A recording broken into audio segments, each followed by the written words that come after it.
Hello, everyone. I'm Susan Saulny, a contributor to atlanticLIVE, and we want to welcome you to our annual Atlantic Festival. We're so glad you're here.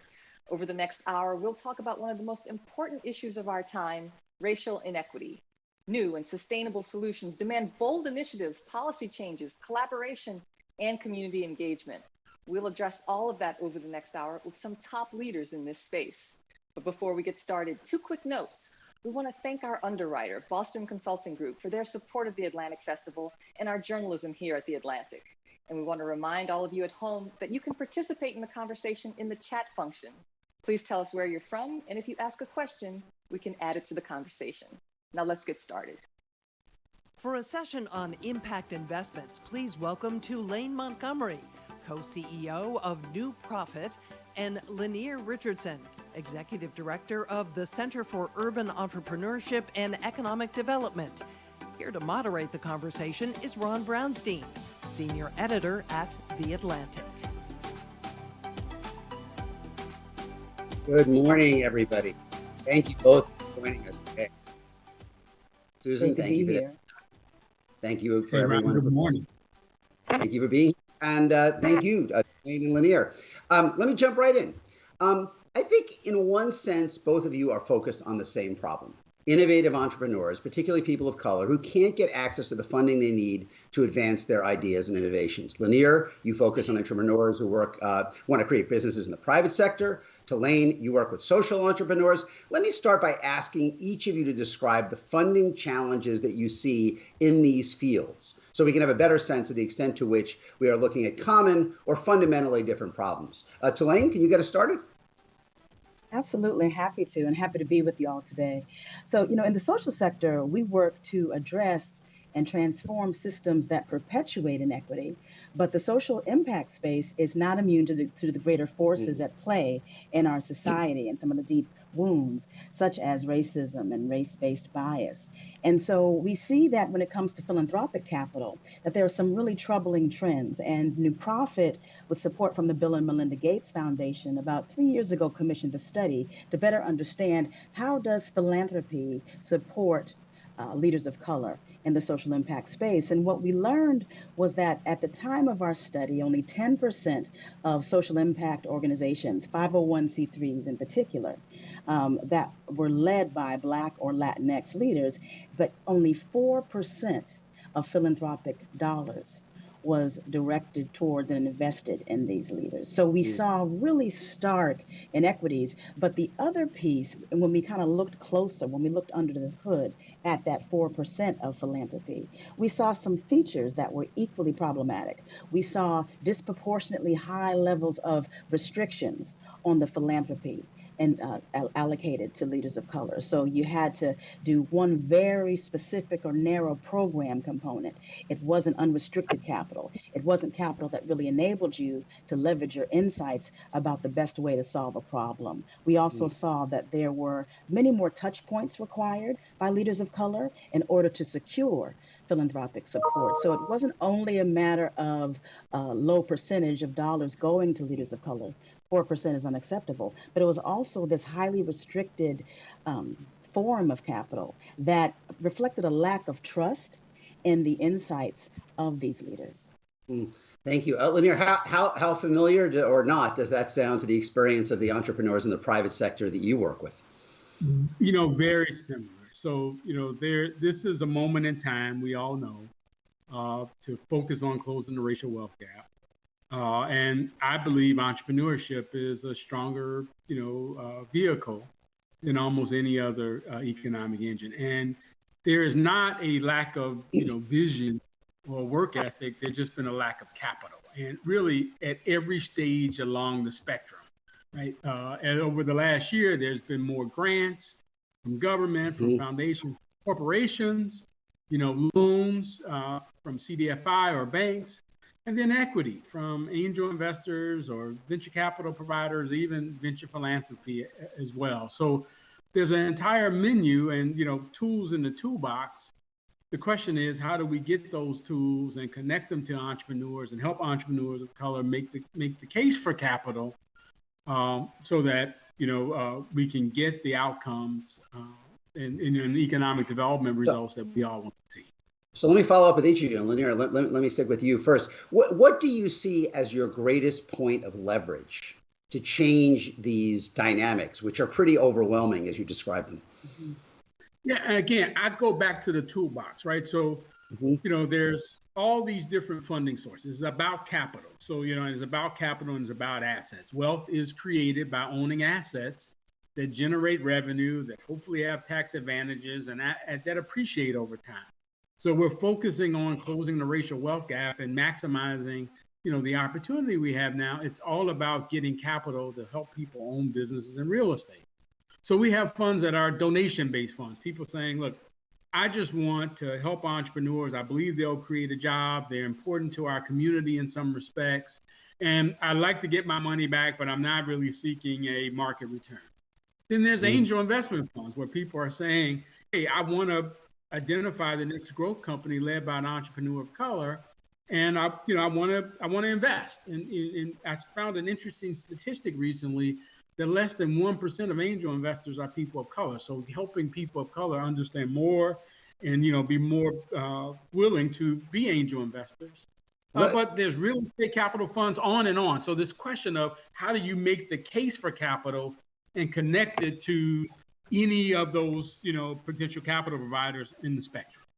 Before I come back to Tulaine, let me just dig in a little deeper on that angel investor program, because that is something that I think you guys have emphasized and focused. I mean, we heard the statistic, what 4% of philanthropic dollars end up in social enterprises run by people of color. I believe the number for technology startups for African American and Latino entrepreneurs is what, 2% of technology startups? Yeah. So talk about why that is so, and your ability to kind of change that dynamic. Yeah. So my focus has been on identifying early stage, pre-seed stage capital to help entrepreneurs sort of climb the ladder, right? To ultimately get venture capital, funding and investment. There really is all of these pre-steps. So Steve Case was the first one that really made the case for me that the first $100,000 or $200,000 of capital is the difference between really creating a company that can scale and could grow. So whether it's philanthropically motivated impact investors, that's that are saying, I want to see this happen, help me get my capital back. We're getting more people to, I call it, institutionalize the friends and family round, to work with intermediaries, to do the screening, to put capital in, to see pitches, once every 4 weeks or 6 weeks, and to identify opportunities. That early stage, first 50, 100, 150,000, $200,000 of capital means everything. And that is where I'm focused. And I believe more focus should be made. So Tulaine, let me turn the initial question to you. Where do you see your greatest point of leverage to change the dynamics that you discovered and documented in your study? Absolutely. So, New Profit we're a venture philanthropy, and our work since our origins over 2 decades ago is to back visionary leaders who are finding ways to solve the society's most pressing challenges. And, that's played out in the areas of education, economic mobility, health, criminal justice reform. And so here's the thing. When you are working with these social entrepreneurs, I can say that by any standard, they are undeniable. And when you're working with social entrepreneurs who are proximate, and I'll tell you what I mean by that. We talk a lot, Brian Stevenson talks a lot about proximity, right, and just mercy. And he says that the way that we can have systems that are so inequitable and oppressive to specific groups in our country is because many of us behave and live as if our fates are not intertwined. We believe there's a group that is other over there, and that's through proximity to one another that we actually have a shot at collectively building solutions to these seemingly impossible to solve or even move problems. And so we believe that at New Profit. And so we pride ourselves in investing in the entrepreneurs who are most proximate to the issues, communities, and constituents that we are wanting to support and help. So, for example, we've invested in tech entrepreneurs who've been directly impacted by the American legal system, not as an act of charity, but because those entrepreneurs have incredible insights and expertise that enables them to design solutions that no one else would even think of. Flick Shop is a really interesting example, run by a gentleman named Marcus Bullock, who was incarcerated for an extended period of time, came out, understood the importance of connection, built a technology platform that enabled connection, and did it in a way that was brilliant, sophisticated, and innovative, but also disruptive because of his proximate expertise. So again, where I see the opportunity to combat these trends that we've been talking about is by identifying and investing in proximate entrepreneurs. Yeah, I went back and found you guys have been doing this a long time, as you mentioned. I found a column that I wrote about New Profit in 2007. So obviously, that was already into your history. Give us a couple other examples of the kind of proximate leaders that you would invest in, who that more typically might be overlooked by for-profit givers. For sure. I'll give you one example, really dear to my heart, an organization called Girl Trek. Girl Trek, TREK. It's the nation's largest public health network focusing on Black women. Started by two Black women, Vanessa Garrison and Morgan Dixon, about 10 years ago. And what they found is that a lot of the health interventions that were designed to change health outcomes for Black women, they were, despite smart people working hard and spending a lot of time and money, they were failing. They were not yielding transformative outcomes. And the reason is because the folks designing those interventions were not proximate. They were presuming that poor health outcomes for Black women were driven solely by bad decisions, bad behavior. If Black women simply ate better and made better choices, then Black women would be healthier, was sort of the core thesis that formed the models that were operating and getting really well funded at the time. But what Morgan and Vanessa knew, because of their lived experiences, there's a whole set of systemic obstacles and challenges that we face as Black women, whether it's a difference in pay, whether it's a difference in access to medical resources and supports. And it's not about our ability to make good decisions. It's about the context in which we have to live and navigate. And so they learned that the way to create healthy outcomes for Black women is to give them opportunities to walk, to move, and to do so in community where they're seen, lifted up, centered, and recognized. And so now we have a network that's 1.4 million members strong, where Black women are having transformative health outcomes by simply coming together, walking in community where they're seen and recognized based on the proximity of the leadership of the movement. Yeah, thank you. You both are describing inequities that are society-wide in scale. And so in terms of producing responses that are commensurate with the magnitude of the problem, Lyneir, let me ask you, what do you see as the relative role of the philanthropic sector, the private sector, including private financial institutions, and the government? Who does what in trying to make this a more even playing field? Well, again, not either or, it's and. Right. Again, focusing on the challenge of how do you get early stage capital to entrepreneurs of color who are really working in community, and how do you do that? So from our vantage point, it's been creating vehicles and vessels, right? That government, that philanthropy, that individual impact investors, that corporate impact investors, big banks can invest in. To this point, it's largely been community development financial institutions, CDFIs, who've been making loans.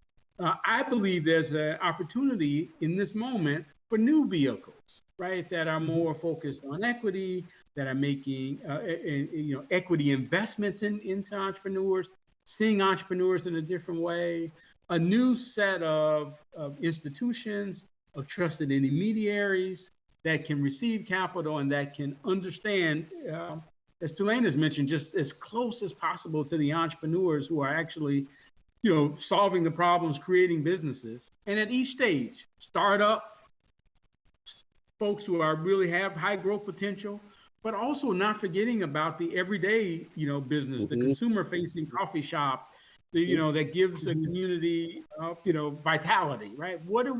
How do we help those entrepreneurs get capital to survive, to thrive, to reposition, to get new equipment, to continue to be assets to our community? That's the opportunity right now. Tulaine, somewhere over my shoulder, there's a picture of me as a considerably younger reporter following Bill Clinton when he toured South Los Angeles after the Rodney King riot. And he came out of Maxine Waters' house And he said, Mm, mm, apropos of Lyneir's reference to the community development financial institutions, he said, quote, if you don't enable people to borrow the money to get into mm, businesses in the neighborhoods where they live, it's hard to have any fundamental change. That was what, May mm. 1992.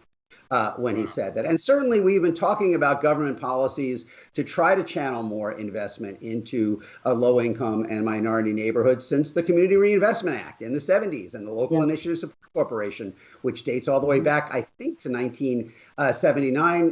Lyneir referenced the CDFI fund in the 90s. SBA has its minority business development agencies. And yet we've been spending the last 20 minutes talking about the inequities that still persist. What is your view of kind of the what does that tell us about government role? Do we need a new approach, or do we need more enforcement of the programs that we've already established over the last 40 years now? I love that question. I would say that the gap between the volume of interventions and the outcomes, right, Mhm. is because when we talk about systems change, I think we far too often focus only on the most explicit and visible aspects of a system, the policies, the capital allocations, the talent pipelines, and we don't look at what we call the implicit aspects of a system, the belief systems, the power dynamics, the networks and relationships. And so what happens is that when it's time to take something that on paper sounds great and inspired, and then make a choice about who you're going to trust your capital with, we have a lot of work to do to build the kinds of relationships across identity in this country that Mm. actually make it possible for us to implement these ideas and models and programs that you're right have been talked about and discussed Yeah, and even tried on you even tried for out. years now. Yeah, yeah. I mean, is So the I think it's about the Lyneir, I mental mean, models. Yeah. And can I Lyneir, add you to that? talked. I just wanna- Go If ahead. I add just one, this question about systems change, Mhm. I'm often talking about we need to brainstorm systemic change. What does that mean? What should we be doing different, right? Whether it's underwriting in a different way, whether it's risk assessment in a different way, again, whether it's new institutions and enterprises that can get capital, can understand entrepreneurs, perspectives and hopes and dreams and work ethic. Again, we just got to change how we think about getting Yeah. capital to businesses, because I have a friend who says this all the time. Everyone thinks about sort of charity, but if you fund businesses and let entrepreneurs, create solutions, create jobs, create economic solutions, we can do our own charity, right? And so the thought of how do you get some dollars that are going to just grant programs to go into support entrepreneurship initiatives and economic development, Well, organizations. well, people talk more. We've heard impact investing is a term that goes around, has been around for many years, but it's certainly received more Mhm. attention in the last couple years. Tulaine, can you explain what impact investing is and whether the definitions and strategies associated with it are changing?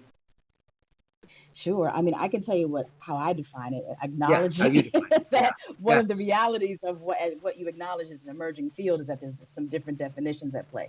But really, I feel like we spoke about it early in this discussion. It's investors, and we're seeing a growing number of these investors who do want to see an economic return, but want their investment and even their financial gain to be part of an ecosystem of capital that actually addresses a perpetually unjust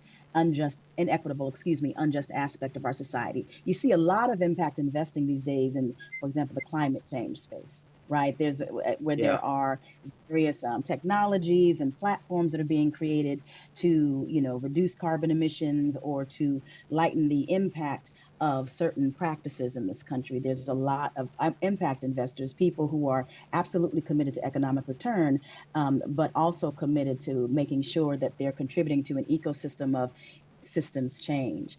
I would say that it's important for us when we think about impact investing to consider it as part of, I think a lot about a capital stack structure. I do think philanthropy has a really important role to play in this, and that philanthropy done right is not charity. In fact, charity and philanthropy in my mind are miles away from one another. Philanthropy, the root definition of the word, the etymology of the word, is to love humankind, meaning to create ways that human beings can thrive and have opportunities and choices that they can control in their lives. So, to the degree that philanthropy is about impact, right? My shorthand for all of that is impact. It actually should not at all be about charity. And so I see philanthropy working with other forms of capital to be almost a first loss leader for some of the most disruptive and innovative practices that proximate entrepreneurs are doing. You know, there's a way philanthropy can be that first loss, flexible capital on the front end that I think, if well leveraged and partnered with other forms of capital, can really help be a game changer. I don't know what is the chicken or the egg here, Lyneir, but the last figures I saw from Brookings Institution actually, was that the wealth of the median white family is now still about 8 times the wealth of the median African American family. When we talk about all of these different measures of access to funding, whether it's for private sector entrepreneurs or social entrepreneurs in the nonprofit sector, is that the core problem that it all comes back to, the wealth gap? It 100%, right? This thought of what's the role of entrepreneurs, and what's the role of capital to fuel more entrepreneurship?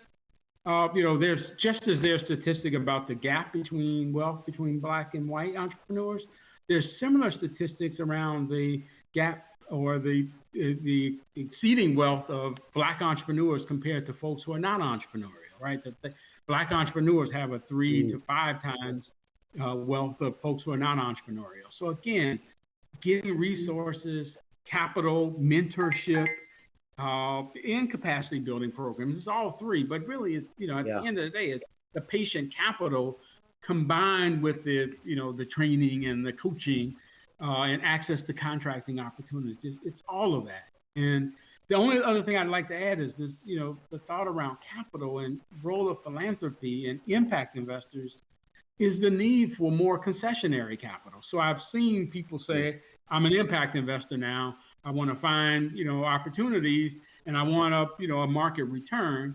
I believe there is and I've actually identified a niche of investors who are saying, I have $1 billion. Help me get my capital back and show me the other societal impacts, more jobs, more people of color, employed, whatever the community development outcomes, and give me back a 3 or 4 or 5% return on my capital. Let me you and big family activists are asking those questions. Sorry. Let me follow up on that with Tulaine. We it didn't get a lot of discussion, but we crossed a threshold in this 2020 census where, for the first time, a majority of the under 18 population are now kids of color. And further, in every state except Utah and North Dakota, every state, not only did the share, but the absolute number of white kids went down from 2010 to 2020. That means kids of color are increasingly the future workers, the future consumers, the future taxpayers, especially the future taxpayers who will fund Social Security and Medicare for the growing number of retiring baby boomers, 80% of whom are white. To what extent do you find that the, still mostly white people who are running the big institutions in society, whether banks, investment funds, or philanthropies, have a sense of these changing underlying dynamics and see it in their self-interest to build institutions that can create more opportunity in minority communities? Well, it's not, I would say, it's still the exception versus the norm to frame equity as an impact mandate as opposed to a diversity strategy, right? So in my opinion, and certainly this is true in our work at New Profit, diversity is a lovely byproduct, but not the end game. when it comes to investing in proximate entrepreneurs. Proximate entrepreneurs are the people who are designing the most innovative solutions. They're the people who have the broadest and deepest level of exposure to the data necessary to identify what's needed and to build a sustainable model. We're seeing in our work when these are also entrepreneurs who are gathering evidence, rigorous evidence, earlier in their development than other peers. And they also, because of the level of proximity, there is a sustainability factor that proximate entrepreneurs are poised for. Some interventions, when they are not designed in a proximate way and they're sort of helicoptered in, even though they may be well funded, there's organ rejection at the community level in many cases because there's no recognition, buy-in, communication, mutual regard at play. However, proximate leaders, because they are working within a context of which they are a member, they are actually able to, in most cases, have much more impact earlier at a lower cost with greater sustainability. So my point is, to your question, I'm seeing a move towards understanding these equity discussions in the way you described, that the world isn't changing, it's already changed. And we need to have these business models and the education models that enable us to benefit from the change as opposed to be fighting it. However, I think we sometimes get in trouble when we frame the equity discussions as solely a diversity question, when it is actually about impact. It is about economic development. It is about all of the things that we all care about as, human beings.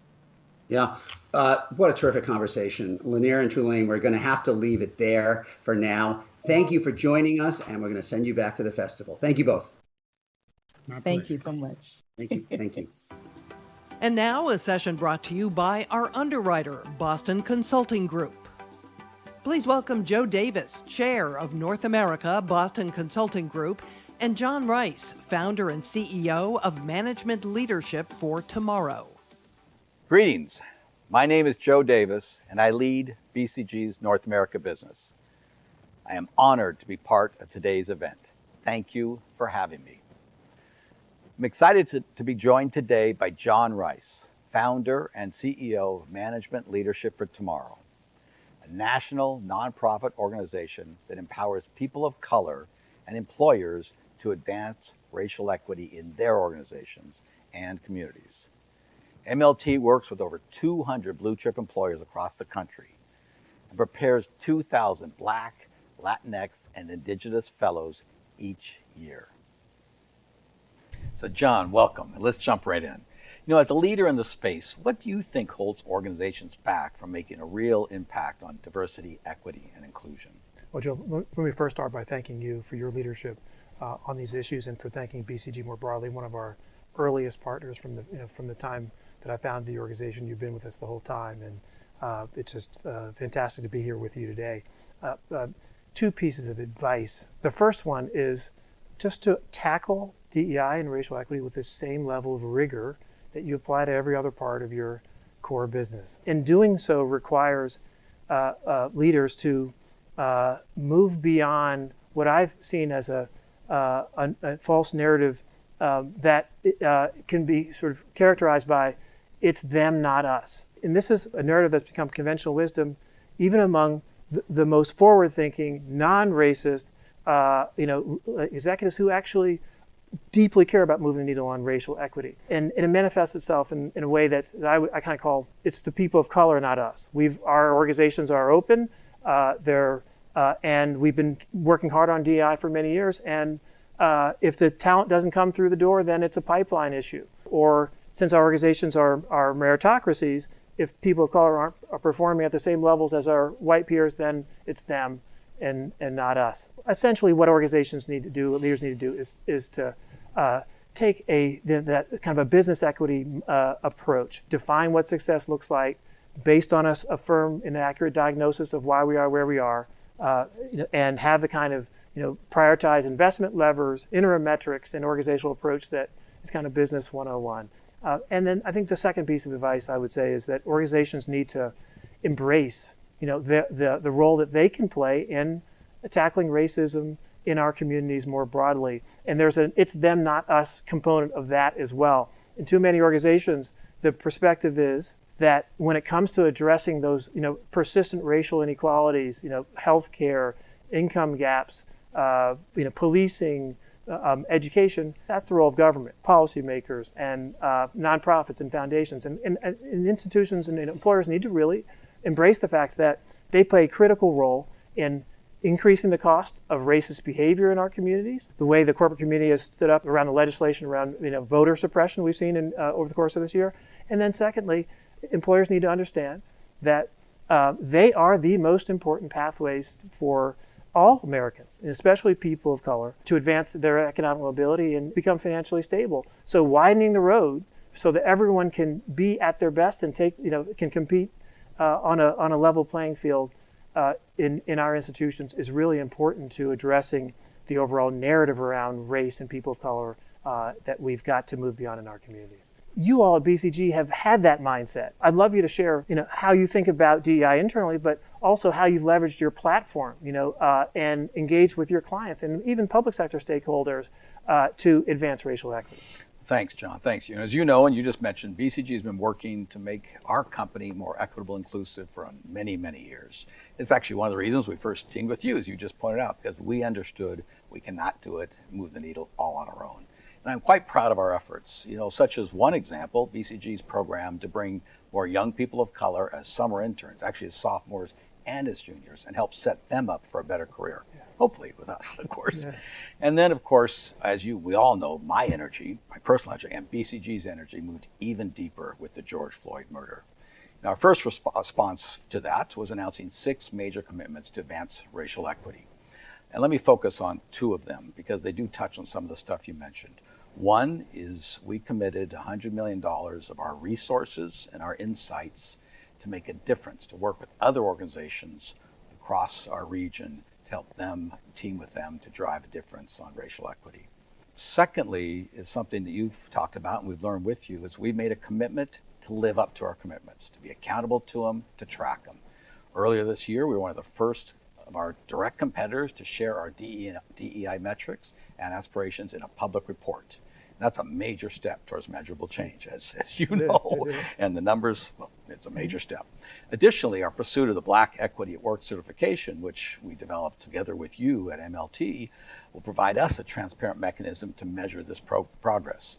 And maybe you could talk about that, but actually, let me just say, if any of you are interested in measuring your own company, I strongly recommend you listen to John and think about using the MLT certification.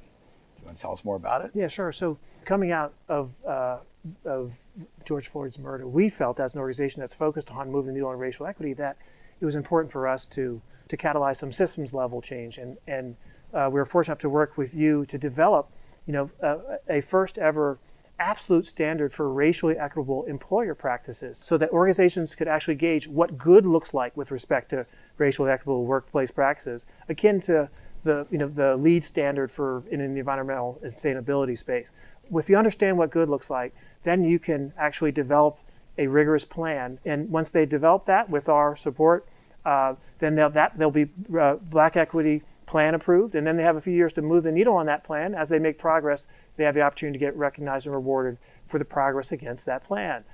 And so the combination of how to support, and then with an orientation to calling organizations in, not calling them out, we felt is establishing the conditions with which organizations could really move the needle on racial equity, hold themselves accountable in the process. And we've got great momentum. We've got nearly 50 leading organizations that have started this journey and become part of this, including you all, and organizations, intentionally from a broad variety of sectors. So we're excited about the momentum, but we feel more importantly that this is an opportunity to engage hundreds of organizations and really change the way we approach racial equity and put leaders of organizations in a much more confident, forward-leaning posture with respect to their confidence in their outcomes on racial equity. You all have been an example of not only leaning in with a rigorous approach to move the needle internally, but also leveraging your platform, your influence in the business world.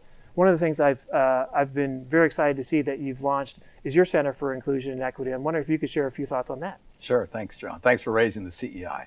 BCG's Center for Inclusion and Equity will ensure we catalyze change by sharing our knowledge, tools, and resources, and pulling together leaders seeking to partner with others to take on this challenge. The center will multiply the impact of our influence with our partners and our clients by first leveraging BCG's relationships to bring together organizations across sectors to engage and learn from one another. We'll also be providing meaningful thought leadership, sharing with our clients and others what we see as working across industries. And finally, we're going to be working with interested clients in every industry to help them embed DE&I into their overall strategies, their processes, their metrics, and their day-to-day operations. Now, I'd love to share more, but we are out of time. So please be sure to visit bcg.com/CIE to learn more, and visit mltblackequityatork.org for more information on the certification. Thank you, John, for joining today, and thank you all for watching. We're pleased to be with you. Next up, a conversation on new approaches to equity. Please welcome Kat Goughnour, the Director of Racial Wealth Equity Strategy at Prosperity Now, and Xavier Morales, the Executive Director of the Praxis Project. Susan Saulny, a contributor to atlanticLIVE, is here to lead the discussion. Thank you all for joining us. Let's dive right in. For decades, really generations, there have been sincere efforts by public, private, and social sector organizations to address inequities. But not only have the gaps increased, but a crisis like the pandemic has exacerbated the problems. How much of this trend do you think is due to a traditional way of thinking about things in siloed attempts to address the issues, as opposed to coordinated cross-sector approaches as the key to addressing racial inequities? And Kat, I'll go to you first. Thank you, Susan. Great to be here today. The question, I think, is whether it's old ways of thinking about an issue, if it's 21st century or 20th century solutions to 21st century problems, or if it's more about how we're doing the work or not doing the work, right? And I think that's one of the beautiful things thinking about equity. It is a process and an outcome. So being able to think about how we include grassroots organizations, how we really empower the people most impacted and hardest hit by inequality in solution making is really the promising moment we're in. We've finally come to the realization, the reckoning, that economic inequality is a driver of health inequality. Wealth inequality is really long-standing. We inherit this from hundreds of years of the founding of the country. There's wage inequality, education debt, all of these factors that are kind of co-contributors to the inequalities we see today. But in this moment, we now have the collective understanding and will about what those issues are. We don't continue to blame the people most impacted, right? We actually understand there's something structural and systemic happening. And so I think the sea change in this moment is being able to bring forward methodologies, approaches, strategies that have been shown to work, that bring those voices in and those solutions in that really are rooted in the lived experiences and the needs and strengths and assets of the people who have traditionally been done for instead of with and by the very people who should benefit from these new innovations and ways that we're trying to undo generations of inequality. Right. Javier, what are your thoughts on that? Kat's got it. That's the same approach we take. When you look at life expectancies in different zip codes, and then you look at the ingredients of what gives and takes away these days of life, it's not just one thing. It's not just housing. It's not just parks. It's not just whether you have access to clean water. Where our office is in the Fruitvale area of Oakland, life expectancy is 72 years. You just drive a mile east up into the Oakland Hills, and life expectancy there is 88 years. And so when you take a step back and you look at, well, what are these ingredients that are giving and taking away days of life? It's a number of things. It's not just one thing. And so the days of us coming in and approaching solutions from just one area really doesn't work. And I want to I don't know if it's a +1 or +100, what Kat said about centering the people that are closest to the issues to help define the solutions and be part of the solutions. That's a different way of approaching this. Right, right. Oh, interesting. Now, Kat, your work focuses on what you call, quote, operationalizing human-centered equity projects, a new way of working on this issue. So how do you operationalize advancing racial equity? Where does it start? And who are the key stakeholders? I think we just mentioned who the key stakeholders are, but if you could circle back to that idea. Absolutely. Yeah, to my earlier point, and to the points that Xavier has made, the issue is often that we don't know how to frame a problem into a challenge, a design challenge, right? Something that we can actually bring forward new and innovative ways of addressing. I had an amazing professor at one point, he said, social issues have design solutions. If we're not blaming the person impacted, then how do we think about the lives, the lifestyle, the ways people are interacting with institutions, with systems, with the structures that kind of hold everything in place? And are we actually empowering them, not just kind of telling anecdotal stories about their suffering, right? But actually seeing them as change agents, as solution makers. So at Prosperity Now, we're a 40-year-long standing economic development intermediary. We work with other nonprofits, and in particular, the work that I do with the Racial Wealth Divide Initiative and with the Racial Wealth Equity Strategy team I now lead, is working with Black, Indigenous, people of color nonprofits who are proxies for those people most impacted, to figure out how they actually leverage their programs, how they think about the policies that are mitigating or impeding their ability to really make mobility happen for the clients they serve. So we use data. To Xavier's point, there is something so important about understanding how these social determinants of health impact people's ability to engage because they're in crisis, they're struggling and suffering because of the way the system is set up. So being able to bring a very methodical approach that builds on the strength of community, but brings in other technical tools that allow them to build strength, build power, and connect to networks that are amenable, that are ready to hear the message and to start investing time, talent, treasure in standing up these really amazing and innovative solutions that I'd love to mention some in the future. But it's proving to work in multiple geographies. Right, so if I understand correctly, it has to do with a new way of using data, research, advocacy, and policy to support racial economic equity by working across sectors. Now, Xavier, I want to bring you into this too. Your work focuses on building community power. So in this model of operationalizing racial equity, how do you ensure that the actual community needs are being addressed and that you're not building strategies based on the numbers and the data alone?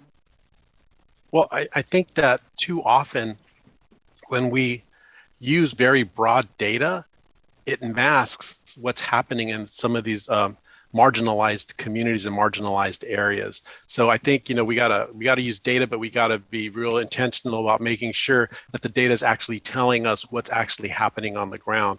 And so what we do is, going back to this determinants of health frame, what we do is we work with community organizations that are working to address the different determinants. Some of them are housing advocates, some of them are clean water advocates, clean air, parks, food systems advocates. And what we do is we try to work with them to do whatever it is that they're already doing better, faster, more profoundly, more sustainably. And as they work to build that power, it's kind of like a muscle. And today they use the muscle on issue A, but then tomorrow they might be able to pivot and use that muscle on issue B. And especially, while they're addressing a particular issue, increasing that sense of efficacy, hope. Yes, we can make a difference. And hopefully that translates, that power that's being built also translates into injecting themselves into the policy arena, into policies and into making sure we get officials that are elected that really truly represent the community's interests. And one last thing here, and this is back to data, expertise is great, but when your expertise comes from outside, it's really hard to interpret what's going on inside. And one project that we were doing in California Central Valley, I remember going into this this undeveloped area, and we were doing a needs assessment, and we were like, okay, so what are your biggest needs? Is it sidewalks? Is it parks? Is it, you know, we had all of the main public health things that the evidence and the research told us were the drivers of inequity. And what the residents came up with was like stray dogs.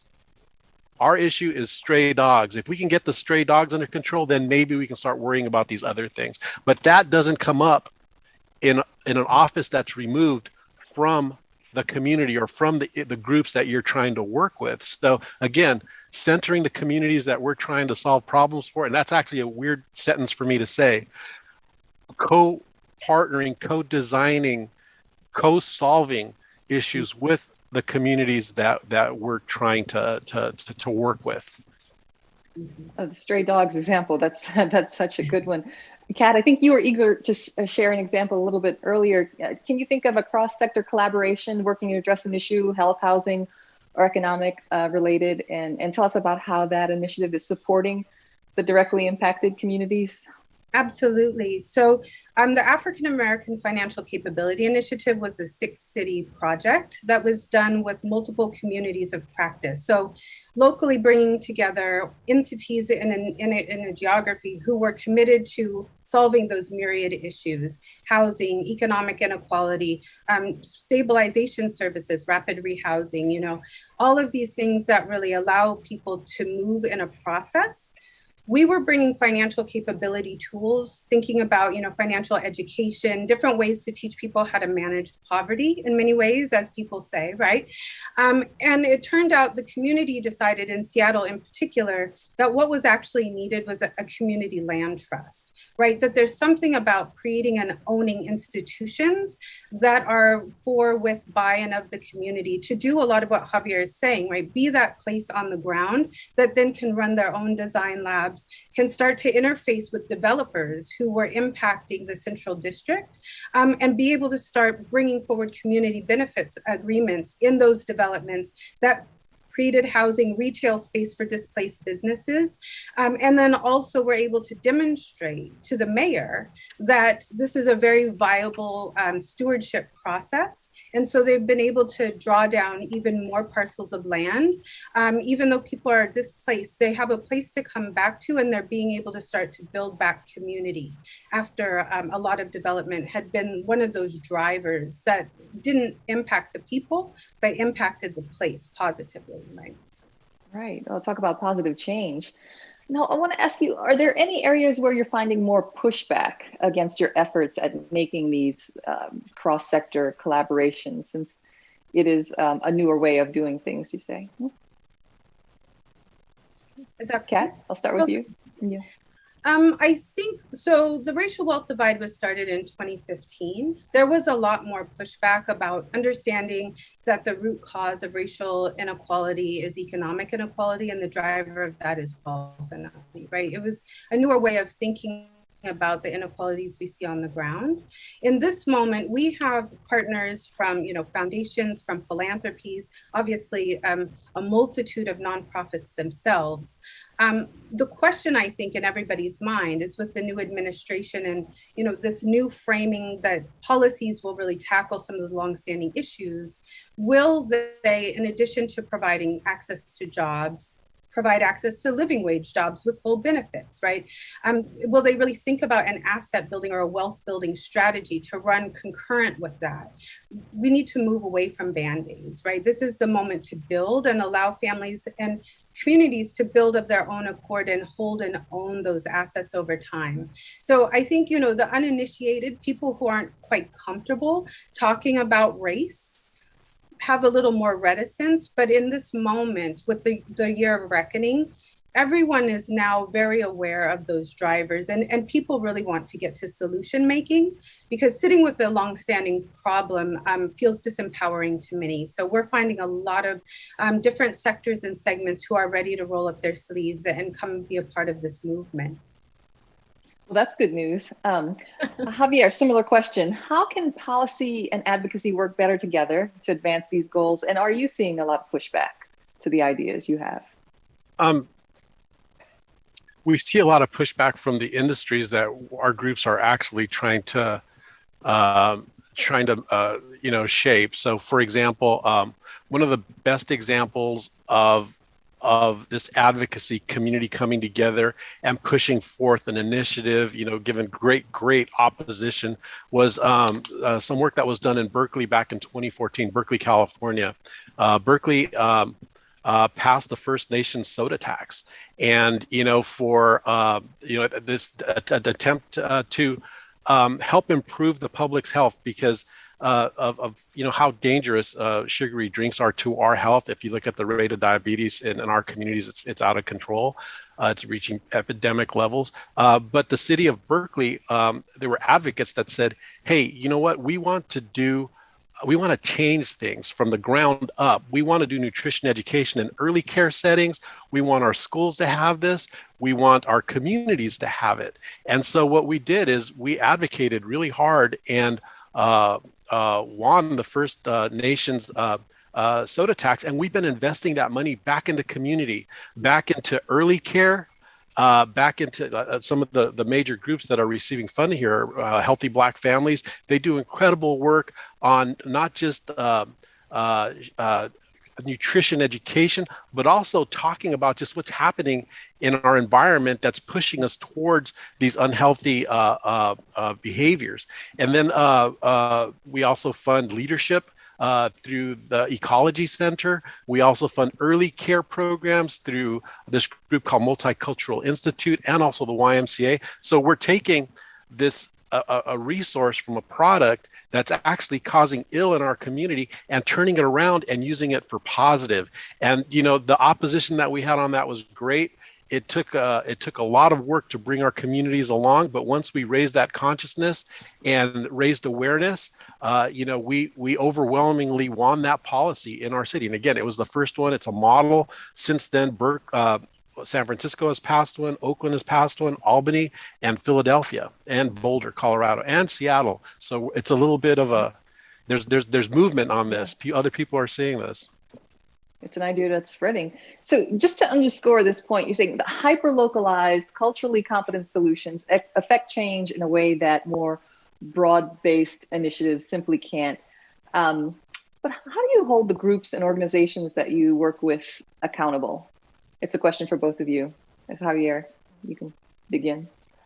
Well, the groups we work with, it's more like how do they hold the systems that are trying to help them accountable? They know what they need to do. And the problem is that, again, we come in with our expertise and we come into the community and try to tell them what they need to do and how they're going to do it. And the grants that we give them are very restricted and limited. And so it's really more about how can they hold us accountable to if we're stating that we're interested in health equity and racial justice, then, those values have to transmit and trust has to be there that the communities know what's best for them. And so it's really about them holding us accountable to their vision. Right. It's looking up. Kat, you have thoughts on that? Absolutely. I mean, I think that's the $10 million question. I think the promise in the past was that if we have real-time data showing disparities in real time, that would naturally hold people accountable. In the past, folks had said, perhaps we are not able to see what's happening on the ground. Also being able to bring research was another promising practice. So in this moment, we are seeing the power of coalitions, being able to bring a little bit more voice in those local geographies, people who are singing from the same music, who have the similar understanding and very similar asks. Disinvestment is the driver of inequality, right? Discrimination is another way that when people are doing their best, leveraging their assets, their education, there are still wage gaps. We're paid disproportionately. So being able to really bring the networks that also those partners are affiliated with to put pressure, right? To be able to bring voice and champion. We've been seeing a lot of differences happening, as well as then being able to find that first funder, someone who is really ready and willing to fund racial economic justice, which is not traditionally the work done, and especially if we're asking for systems change. This is a newer grant making strategy. It's very promising. So our groups are also able to help form some of the ways that philanthropy is thinking about this, public sector, private sector. If they're headquartered or working in those localities, we see that the people who are there every day are able to have a different level of accountability. Can you share one short-term solution and an expected outcome that would work toward the advancement of racial equity? Just something that is quick and simple, although I know there aren't any really quick and simple solutions, but something we consider short-term. When we look at the evolution of how we've gotten to where we're at, it's kind of really hard to think of when we talk about transformation. Right. It's really hard to think about quick solutions. I mean, to me, transformation means we're going in and we're addressing those systems that underlie system structures, policies, practices, and environments that underlie inequity. And so, I mean, they're pretty major. I mean, for me, it's like, repealing Citizens United. That's not something we can do quickly. Expanding voter rights, make the tax code more equitable. And publicly funded elections. Let's get donations out of our elections. I think that once we start to do that, because those are the biggest barriers, these areas that I just spoke about were the biggest barriers to actually achieving true racial equity. Because this is systemic, it's ingrained, and the only way we're going to be able to push back is if we're on a little bit more level playing field at the larger political level. Right. It's a problem many generations in the making. So maybe the short-term mindset is something that just needs to be thrown out completely. Kat, your thoughts on that? I would absolutely echo Javier's focus on, the political system. I think, there are also social changes that are being called for in this moment. Our focus is around economic system change. So we're also seeing a lot of what government can do in this pandemic. It's just kind of in fits and starts. So thinking about how to extend and make permanent universal basic income pilots, childcare tax credit. People need direct investment in their pockets to be able to stabilize and lean in, become more active change agents. The unemployment benefits, the housing moratoria, these are all they're in question at every moment. But I think the student loan debt forgiveness is one that, a lot of people are looking at and thinking about because of the disproportionate impact on Black and Brown people who have, leveraged a history of not being able to access education to go in assuming it was a great equalizer. So, $1.7 trillion debt forgiveness would make a very big difference to 42 million people, most of whom are women and many of whom are people of color and most of whom are low income, low wealth status. And I think those could all be done tomorrow. Is there anything else, any final thoughts you'd like to leave with our audience before we close today? Anything you want the audience to walk away from this understanding? Yeah, for me, it's there is a lot of hurt out there. And I think a lot of us that aren't in survival mode have a hard time understanding what it means to be in that mode. And so again, we need to have the folks that are closest to the issue at the table that we're co-designing solutions with. And we need to invest in them to be able to do what they need to do with the least amount of restrictions. We need to help them flex that muscle that they already have. There's already power there. We're not empowering anybody. There's already power there. We're just helping them to harness their own power. The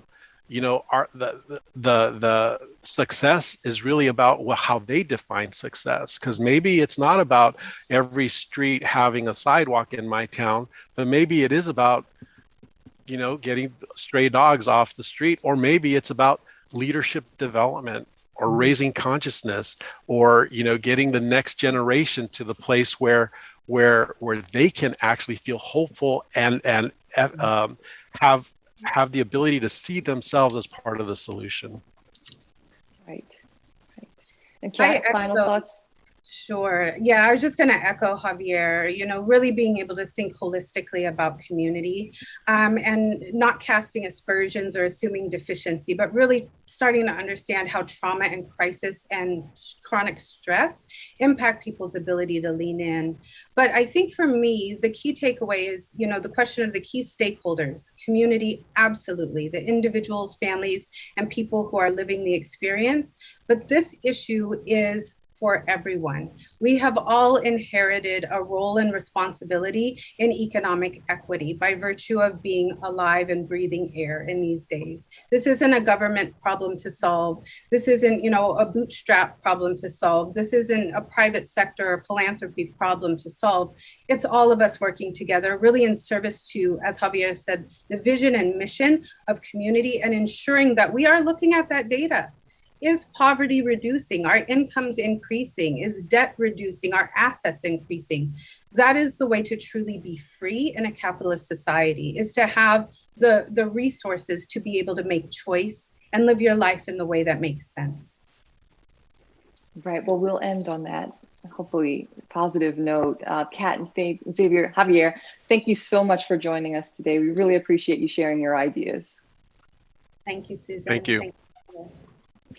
And we're going to leave it there. Thank you all for joining us for this important conversation. And thank you again to the Boston Consulting Group for its support of the Atlantic Festival. And that concludes day one of the Atlantic Festival.